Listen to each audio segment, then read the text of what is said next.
the main thing I want you guys to walk away with is ask this question of yourself.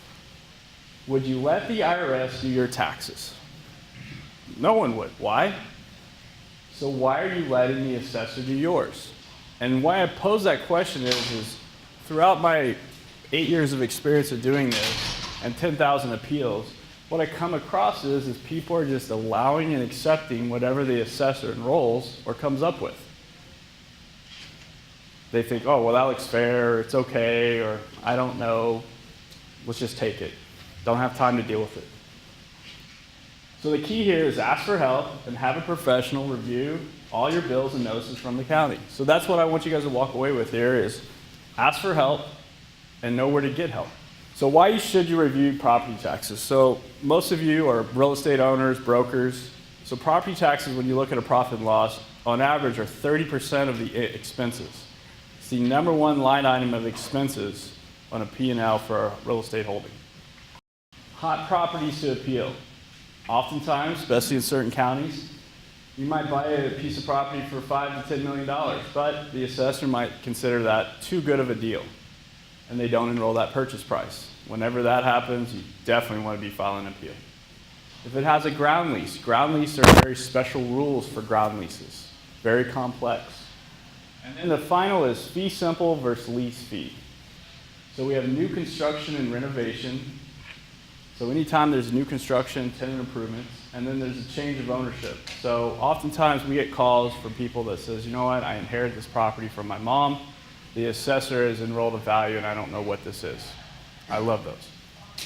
And then also recent purchase, buyer motivated 1031 exchanges, distress sales. So the two types of assessment appeals we're going to be talking about today are the supplemental and base year appeal. So in a supplemental, what occurs is if there's new construction or a change of ownership. Now, once you receive that notice or bill, you have 60 days to file that appeal. However, if you miss, it's okay. You have another 4 years to file that appeal. So as of right now, we can go and challenge as far back as 2011, 2012, any new constructions, any change of ownerships that have occurred, okay? Why you should appeal the purchase price of your value of your investment properties.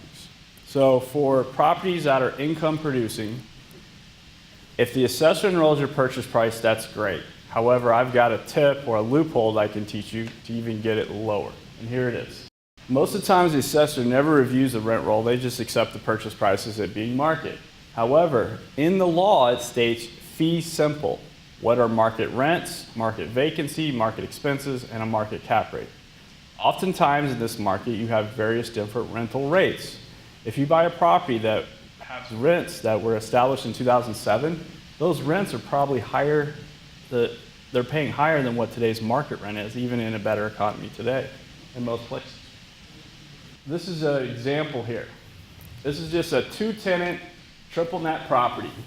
Tenant A signed in 2007, tenant B signed in 2013. The difference in rent, one's paying $2, the other one's paying $1.50. However, the law states what is market. So if you use $1.50, you get a much lower NOI compared to if you're using the actuals. Now we're using the same cap rate. This investor here paid $6.4 million off this income stream and this cap rate. However, the way you're supposed to do it for fee simple, the way the assessor is supposed to assess it, the way you're supposed to value it for tax bill purposes, is what is market rent, market vacancy, and market expenses. That's all we did was change the rents, the vacancy, and expenses. By doing this, this taxpayer, this property would have saved $16,000 per year. Now what's great about this for you brokers in the audience today is if you have this property tax savings, this makes this property easier to lease. So even if it's a triple net property and the tenants pay it, the lower the CAM charges, the ability is you can get easier to lease, or you can get higher rents for renewals. New construction, this is the other topic I want to talk about, because right now there's a lot of development, a lot of new constructions, a lot of tenant improvements. So in the assessment world, there are two columns. There's the real property, which is land and improvements, and then there's something called business personal property or fixtures and business personal property. Specialized lighting, specialized plumbing, all these specialized things that for the business to use, that would be considered as fixtures. So the major mistakes the assessor is off the top of a contractor will pull a permit, say it's $3 million. Well, oftentimes that permit is much higher than what it actually costs because the city is requiring a higher permit value because of the bonds that they want to get. It's a revenue generating source. The assessor just enrolls the permit value. The other thing is if it's an income approach, sometimes they use too low of a cap rate. Or if it's an income approach, the failure to correctly estimate the lease up. Again, when you buy a property, it's going to take you time to lease it up. The other is that they incorrectly evaluating the land value and that they're using actuals or Marshall and Swift costs, but really not failing to recognize that does cost equal value. In today's market, it costs more to build than it will be to sell. Now, we talked about previously about the fixtures and personal property. Real estate, due to Prop 13, goes up 2% per year. So when you're building a property, the least amount you can put on this, the better. The more you can put on business personal property, the better, because it depreciates every year. So all we're doing is we're playing a game. The game is assessor, put as much of my cost to build on the personal property, because that depreciates. And I'm going to put as little as I can on the real estate.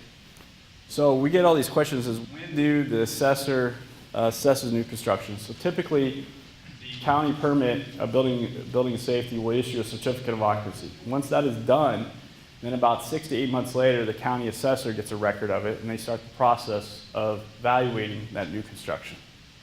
Now again, if you don't like what they gave you, you have 60 days to file that, and if you miss it, you can do it within four years. So how do you value new construction? The first way is cost. They're going to look at what you actually spent. This is all your soft costs, your engineering. They're also going to look at a Marshall and Swift guide to see if those costs are in line to market. The other is a sales and income approach. Even though it might cost something, they still can look at it from a sales and income approach and look to see what is the market value of that property. So the first step in valuing new construction is land. And most of you are going, why land? I own the land. Here is the tip and the trick. When you value new construction, the assessor is supposed to find out what the value of the land is as of today.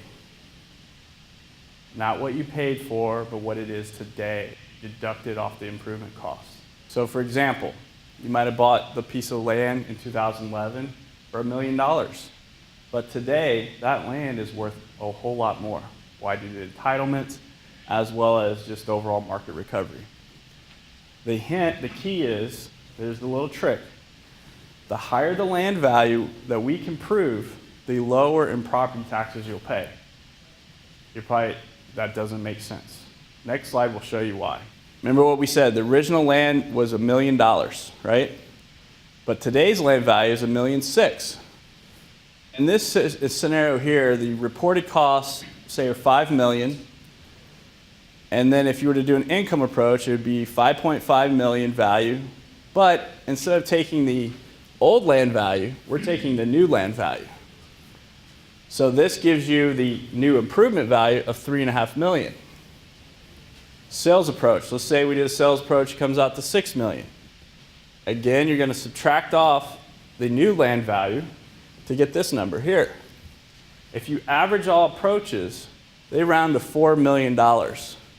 So this investor, if he just took what the assessor if the assessor just said, hey, he spent $5 million, I'm going to put $5 million on there, he would be losing out on $11,000 a year in property tax savings.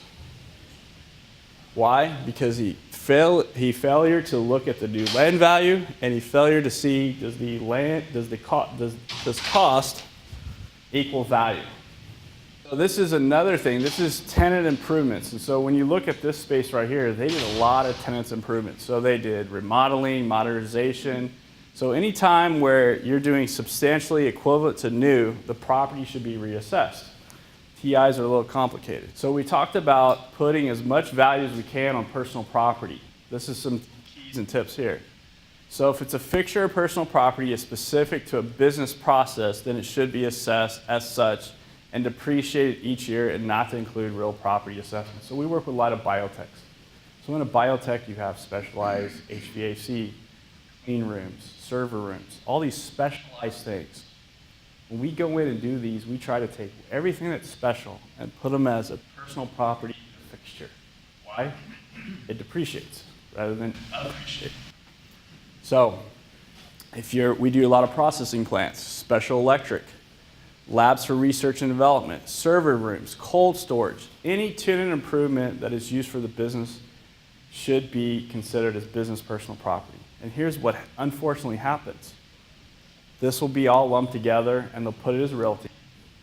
Then the business personal property division will come in and assess it. So they're being double assessed. They're double counting it.